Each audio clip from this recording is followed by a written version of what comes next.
Twelfth जीव विज्ञान की कक्षा में आप सभी का स्वागत है। ट्वेल्थ बायोलॉजी में अध्याय 7 विकास इवोल्यूशन या जैव विकास के बारे में समझाया जा रहा था।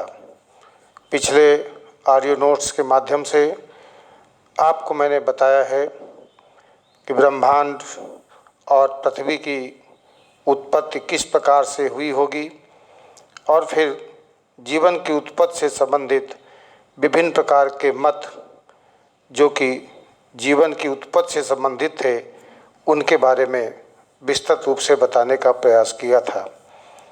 इन मतों के अंतर्गत विशिष्ट सृष्टिवाद, थ्योरी ऑफ स्पेशल क्रिएशन, स्वतः जननवाद या अजीवाद जीवोत्पत्ति मत, स्पॉन्टेनियस जनरेशन और एबायोजेनेसिस थ्योरी, तीसरा जीव जननवाद या जीवाद जीवोत्पत्तिवाद, थ्योरी ऑफ बायोजेनेसिस, उसके बाद फिर ब्रह्मांडवाद, थ्योरी ऑफ कॉस्मोजोइक जनरेशन, इसके बारे में आपको समझाया जा चुका है। तत्पश्चात ओपेरिन का सिद्धांत या प्रकृतिवाद या जीव रासायनिक उद्भव या ओपेरिन हाल्डेन थ्योरी के बारे में आपको बताने का प्रयास किया था और इसमें बताया था कि रूस के वैज्ञानिक A.I. ओपेरिन ने जीवन की उत्पत्ति के लिए पदार्थवाद प्रस्तुत किया। इन्होंने अपनी पुस्तक द ओरिजिन ऑफ लाइफ में इसका विस्तृत विवरण दिया और उनके अनुसार पहले पृथ्वी आग के गोले जैसी थी, धीरे धीरे यह ठंडी होती रही, फिर भौतिक और रासायनिक प्रक्रियाओं के कारण अकार्बनिक तथा कार्बनिक यौगिक बने जो संघनित होकर जटिल कार्बनिक यौगिकों में परिवर्तित हुए। इस प्रकार से अकार्बनिक यौगिकों के संगठित होने से और संघनित होने से जटिल कार्बनिक यौगिकों का निर्माण हुआ। इस तरह से इस मत के अनुसार पहले पृथ्वी बनी और फिर 7 चरणों में जीवन की उत्पत्ति हुई है, जिसमें सबसे पहले आदि वायुमंडल या परमाणु अवस्था बनी। इसके पश्चात अणुओं और सरल अकार्बनिक यौगिकों का निर्माण हुआ, तत्पश्चात कार्बनिक यौगिकों का निर्माण हुआ। इस तरह से यहाँ तक का विवरण आपको दिया जा चुका है। आप अपनी स्क्रीन पर एक डायग्राम देख रहे हैं जो मिलर एक्सपेरिमेंट का डायग्राम है, जिसके द्वारा सिंथेसिस ऑफ ऑर्गेनिक कंपाउंड्स कैसे हुई होगी इसके बारे में समझाया गया है। आदि पृथ्वी पर रासायनिक उद्विकास के परिणाम स्वरूप जीवन की उत्पत्ति के संबंध में विस्तृत और सर्वमान्य परिकल्पना रूसी जीव विज्ञान शास्त्री, जीव रसायन शास्त्री A.I. ओपेरिन ने 1924 में भौतिकवाद या पदार्थवाद के नाम से प्रस्तुत किया। ओपेरिन की यह परिकल्पना 1936 में उनकी पुस्तक द ओरिजिन ऑफ लाइफ में छपी। ऐसी ही परिकल्पना अंग्रेज वैज्ञानिक हैल्डेन ने, जो सन 1961 में भारतीय नागरिक बन गए थे, सन 1929 में प्रस्तुत की। इस परिकल्पना के अनुसार जीवन का पहला स्वरूप पूर्व से विद्यमान जीवन रहित कार्बनिक अणुओं जैसे कि न्यूक्लिक एसिड और प्रोटीन आदि से हुआ हो सकता है और जीवन की वह रचना उस रासायनिक विकास के पश्चात घटित हुई थी जिसमें अकार्बनिक संघटकों से विविध कार्बनिक अणुओं का निर्माण हुआ। उस समय पृथ्वी का तापमान अधिक था। प्रथम जीवन की उत्पत्ति शायद समुद्री जल में हुई होगी, अतः जीवन की उत्पत्ति के लिए जल को आवश्यक माना गया।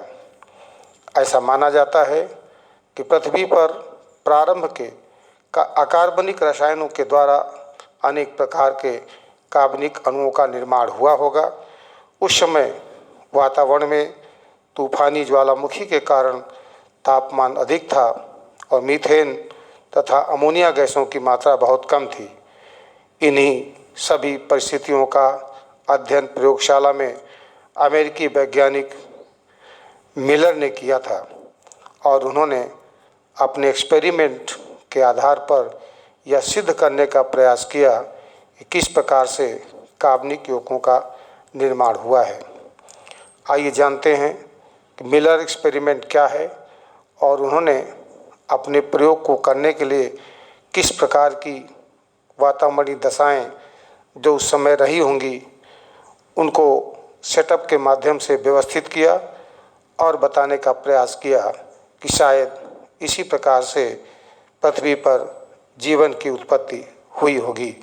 चलिए इस चैप्टर का अगला पार्ट कार्बनिक यौगिकों के निर्माण के बारे में शुरू करते हैं और स्टैनले मिलर के प्रयोग से बताने का प्रयास करते हैं कि कार्बनिक यौगिक किस प्रकार से बने होंगे।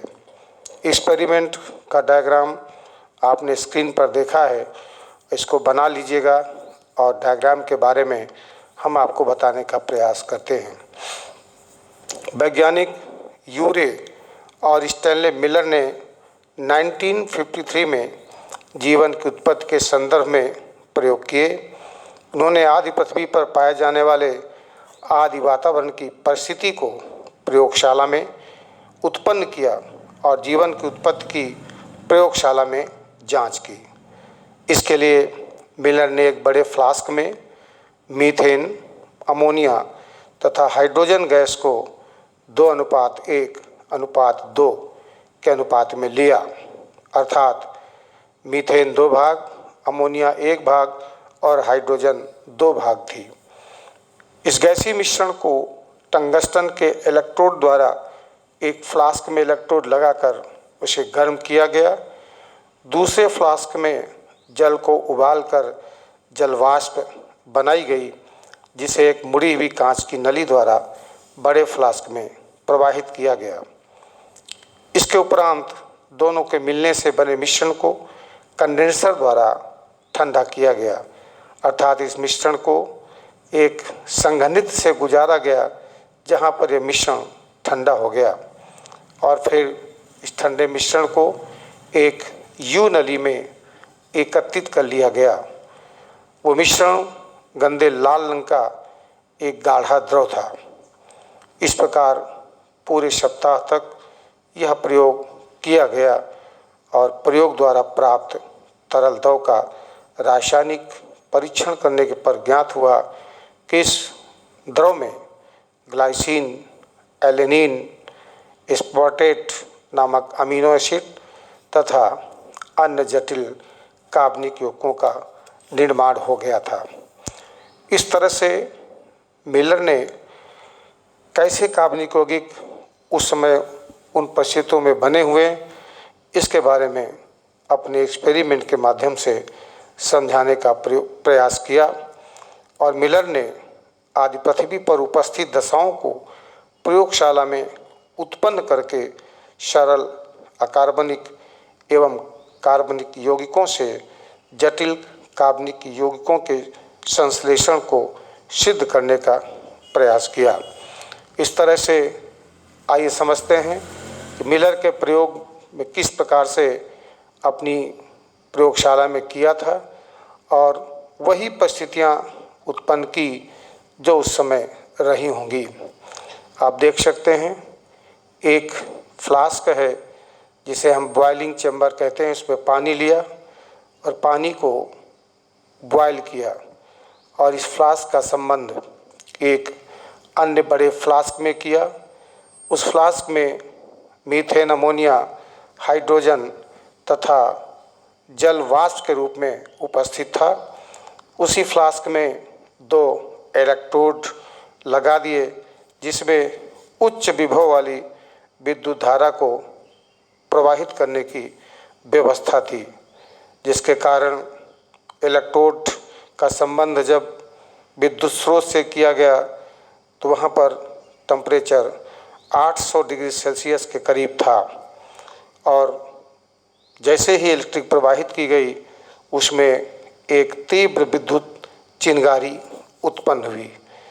इसीलिए इस उपकरण को चिनगारी विमुक्त उपकरण या स्पार्क डिस्चार्ज apparatus के नाम से भी जानते हैं। अब यहाँ पर रिएक्शन हुई मीथेन, अमोनिया, हाइड्रोजन और जलवाष्प की। उसके परिणाम स्वरूप कोई द्रव बना जिसका तापमान बहुत अधिक था। फिर यहाँ से इस द्रव को एक संघनित से गुजारा गया जिसमें एक तरफ से ठंडा पानी जाता था और दूसरी तरफ से निकालने की व्यवस्था थी। यहाँ पर जो द्रव बहुत गर्म अवस्था में था यहाँ पर ठंडा हो गया और फिर उसको एक दूसरे फ्लास्क में एकत्रित कर लिया और जो द्रव प्राप्त हुआ वो गाढ़ा और गंदे रंग का द्रव था।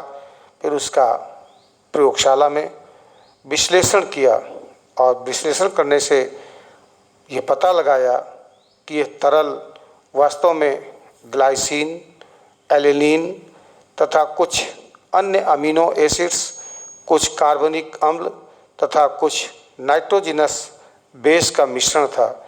इसी आधार पर इन्होंने रासायनिकवाद जो कि जीवन की उत्पत्ति के संबंध में था उसके बारे में अपने इस महत्वपूर्ण प्रयोग द्वारा जीवन की उत्पत्ति कैसे हुई होगी इसे बताने का बहुत अच्छा प्रयास किया। उसके बाद फिर अगला चरण आता है जटिल कार्बनिक यौगिकों का निर्माण। रासायनिक संश्लेषण द्वारा बने कार्बनिक यौगिकों जैसा कि अभी आपने देखा कि amino acids, fatty acids, glycerine और शर्कराएं आदि समुद्र के गर्म जल में उबलते रहे, टकराते रहे और आपस में क्रिया करके जटिल कार्बनिक यौगिक लगातार बनाते रहे। मोनोसैकेराइड्स शर्कराओं के अणुओं के संयोजन से डाइसैकेराइड तथा स्टार्च बना, सेलुलोज बना और ग्लाइकोजन जैसे पॉलीसैकेराइड्स का भी निर्माण हुआ। वसा अम्लों तथा ग्लिसरॉल के संयोजन से वसाएं बनी, अमीनो एसिड से प्रोटीन का निर्माण हुआ। इसी प्रकार फास्फोरिक एसिड, शर्करा तथा नाइट्रोजिनस क्षार के चक्रीय यौगिक प्यूरिन्स और पिरिमिडीन से फिर न्यूक्लियोटाइड का निर्माण हुआ। न्यूक्लियोटाइड अणुओं के मिलने से न्यूक्लिक एसिड बना जो कि जीवन की उत्पत्ति में सबसे महत्वपूर्ण था। न्यूक्लिक एसिड के बनने से ही जीवन की उत्पन्न की संभावनाएं बड़ी प्रबल हो गईं। इसके बाद पांचवा चरण आता है न्यूक्लियोप्रोटीन का निर्माण। जैसा कि पिछले ऑडियो नोट्स के माध्यम से आपको समझाया था कि जीवन की उत्पत्ति 7 चरणों में हुई है, तो उसमें से पांचवा चरण है न्यूक्लियोप्रोटीन का निर्माण। इस प्रकार बने हुए प्रोटीन्स तथा न्यूक्लिक एसिड के अणु परस्पर क्रिया करते रहे तथा इससे न्यूक्लियोप्रोटीन के बृहद अणुओं का निर्माण हुआ। ऐसा माना जाता है कि न्यूक्लियोप्रोटीन्स में स्वतंत्र जीन के लक्षण रहे होंगे। इसकी तुलना एक वायरस से की जा सकती है जो किसी सजीव कोशिका में जाकर सक्रिय हो जाते हैं। इस प्रकार न्यूक्लियोप्रोटीन्स को सजीव और निर्जीवों के बीच की कड़ी माना जा सकता है, जैसे कि विषाणु को सजीव और निर्जीवों के बीच की कड़ी माना जाता है। फिर छठवें चरण में कोलाइड्स, कोएसरवेट्स तथा फिर आदि कोशिका का निर्माण हुआ। कार्बनिक यौगिकों के गर्म सूप में पारस्परिक क्रिया होने से बड़े कोलाइडल पार्टिकल्स बने। प्रोटीन के इन बड़े अणुओं में विद्युत आवेश का गुण होता है, जिसके कारण ये छोटे छोटे समूहों में एकत्रित होकर अघुलनशील बूंदों के रूप में कोलाइडी तंत्र बना लेते हैं, जिसे सिडनी फॉक्स ने माइक्रोस्फीयर्स कहा। ओपेरिन ने विरोधी विद्युत आवेश युक्त कोलाइडी कणों के परस्पर मिलने से बनी बड़ी बूंदों को कोएसरवेट्स का नाम दिया। कुछ कोएसरवेट्स से न्यूक्लियोप्रोटीन्स मध्य में आ गए तथा उनके चारों ओर लिपिड अणुओं के विन्यास से आदिम कोशिका कला बनी तथा बाहरी जल माध्यम से अलग हो गई। इस प्रकार पूर्वजीवी रचना व्यष्टि का विकास हुआ। इनमें से कुछ प्रोटीन्स एंजाइम का कार्य करने लगे, जिसकी सहायता से किण्वन या अनाक्षी श्वसन द्वारा ऊर्जा मुक्त होने लगी। विघटित यौगिकों की पूर्ति के लिए विसरण द्वारा जल में कार्बनिक पदार्थों का अवशोषण करने से इन कोएसरवेट्स में परपोषी पोषण शुरू हो गया। बाद में धीरे धीरे इन कोएसरवेट्स में गुणन करने की क्षमता भी उत्पन्न हो गई। आप अपनी स्क्रीन पर बने हुए डायग्राम के माध्यम से देख सकते हैं कि कोएसरवेट्स क्या है। इस पर एग्जामिनेशन में शॉर्ट नोट लिखने के लिए आता है और दूसरे डायग्राम में इस कोएसरवेट का विभाजन दर्शाया गया है। बड़े कार्बनिक अणु जो कि आदि सागर में अजैव संश्लेषण द्वारा बने थे, एक दूसरे के समीप आने लगे, जिससे बड़ी कोलाइडी बूंदों के समान रचनाओं का निर्माण हुआ, जैसा कि आप अपनी स्क्रीन पर देख सकते हैं, जिसे प्रोटोबायोन्ट के नाम से जाना गया। और इन्हीं कोलाइडी बूंदों को ओपेरिन द्वारा कोएसरवेट्स का नाम दिया गया। इस प्रकार से कोएसरवेट्स का निर्माण हुआ। उसके बाद फिर अगले चरण में पूर्व केंद्र की कोशिका का निर्माण हुआ। ओपेरिन के मत के अनुसार जिन कोएसरवेट्स में न्यूक्लियोप्रोटीन्स का संश्लेषण हुआ या जिन्होंने इन्हें आदि सागर से ग्रहण कर लिया, वह प्रारंभिक कोशिका रूपी जीवों में विकसित हुए। ऐसे जीवों में आगे चलकर जीन उत्परिवर्तन के कारण विशिष्ट अंगक बने और इनके लक्षणों में विभिन्नता आई। इस प्रकार से पूर्व केंद्र की कोशिका की उत्पत्ति हुई। पूर्व केंद्र की कोशिका को हम प्रोकैरियोटिक सेल से तुलना कर सकते हैं। पूर्व केंद्र की कोशिका की उत्पत्ति उत्परिवर्तनों के कारण प्रोटोसेल या ईओबायोन्ट अधिक जटिल और योग्य हो गए और अपने चारों ओर उपलब्ध पदार्थों का उपभोग करने लगे। इन्होंने अपने आप को पूर्व केंद्र की कोशिका के रूप में स्थापित किया और संगठित कर लिया। अतः प्रथम पूर्व केंद्र की वास्तव में प्रोकैरियोटिक थे। ये जीवाणु के समान एक कोशिकी थे, जिनमें नग्न डीएनए था। ये रसायन विषमपोषी अर्थात कीमोहेटेरोट्रॉफ्स या सेप्टोट्रॉफ्स या मृतपोषी थे, जिनमें अवायवीय श्वसन या एनारोबिक रेस्पिरेशन होता था। उसके बाद फिर स्वपोषण की उत्पत्ति हुई। आदि सागर के कार्बनिक अणुओं का लगातार रसायन पोषी जीवाणुओं द्वारा उपयोग होते रहने से कार्बनिक पदार्थों की मात्रा में कमी होने लगी। परिणाम स्वरूप पोषण की एक नई विधि रासायन संश्लेषण का उद्भव हुआ। कुछ जीवाणुओं ने आदि सागर में उपस्थित अकार्बनिक पदार्थों से कार्बनिक पदार्थों का संश्लेषण शुरू कर दिया। ऐसे जीवाणुओं को रासायन स्वपोषी जीवाणु के नाम से जाना गया। जैसे जैसे पहले से उपस्थित रासायनिक ऊर्जा स्रोत में भी कमी आने लगी, कुछ जीव सूर्य की ऊर्जा को प्रकाश संश्लेषण द्वारा ग्रहण करके स्वपोषी पोषण की विधि को अपना लिया। इस प्रकार से प्रकाश संश्लेषी जीवाणुओं तथा नीली हरी शैवालों का विकास हुआ, जिन्हें हम ब्लू ग्रीन एल्गी के नाम से जानते हैं। इस प्रकार से सुपोषण की उत्पत्ति में सबसे पहले रसायन सुपोषी या कीमोसिंथेसिस और बाद में प्रकाश संश्लेषी अर्थात फोटोसिंथेसिस की उत्पत्ति हुई है। इसके बाद फिर जीवन की उत्पत्ति और विकास के दौरान नीली हरी शैवालें प्रोकैरियोट्स जीवों द्वारा प्रकाश संश्लेषण के द्वारा ऑक्सीजन मुक्त करना पृथ्वी के वातावरण में एक क्रांतिकारी परिवर्तन था, जिसे ऑक्सीजन रिवॉल्यूशन के नाम से जाना जाता है। तो इस तरह से फिर ऑक्सीजन भी पर्याप्त मात्रा में उत्पन्न हो गई। ऐसा कहा जाता है कि लगभग 2.7 अरब वर्ष पूर्व स्वतंत्र ऑक्सीजन के उपलब्ध होने के कारण वायवीय श्वसन के लिए परिस्थितियां बनने लगी। वायवीय श्वसन द्वारा अवायवीय श्वसन की तुलना में 20 गुना अधिक ऊर्जा मुक्त होती है।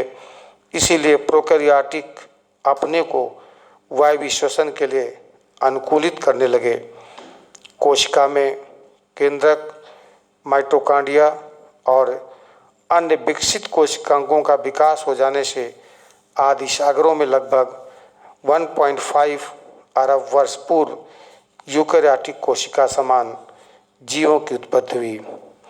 इस प्रकार से विकास की संपूर्ण जानकारी आपने हासिल कर ली है। आपने देखा कि ब्रह्मांड की उत्पत्ति 20 बिलियन वर्ष पूर्व हुई। सौरमंडल और पृथ्वी की उत्पत्ति 4.5 बिलियन वर्ष पूर्व हुई। जीवन का प्रथम अकोष्ठी रूप 3 बिलियन वर्ष पूर्व हुआ और जीवन का प्रथम कोशिका रूप 2 बिलियन वर्ष पूर्व हुआ।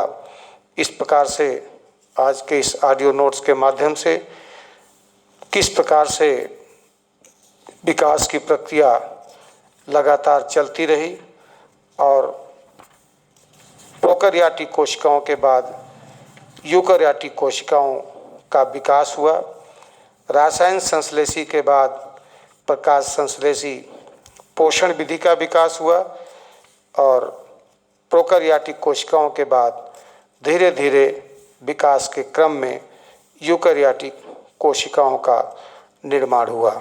इस तरह से अब इस अध्याय के अंतर्गत अगले टॉपिक में हम अगले ऑडियो नोट्स में हम जैव विकास क्या है और जैव विकास के विभिन्न प्रमाण क्या हैं इसके बारे में बताने का प्रयास करेंगे।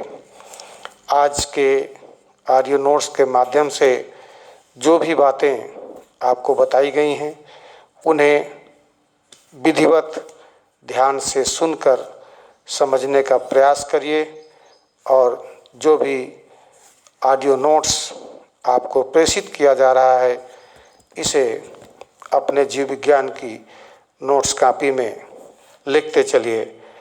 आगे के ऑडियो नोट्स में हम जैव विकास क्या है और जैव विकास के विभिन्न प्रकार के प्रमाण बताने का प्रयास करेंगे। What is organic evolution and what are the evidences in support of organic evolution, अगला टॉपिक यही रहेगा। आज के लिए इतना पर्याप्त है। बहुत बहुत धन्यवाद।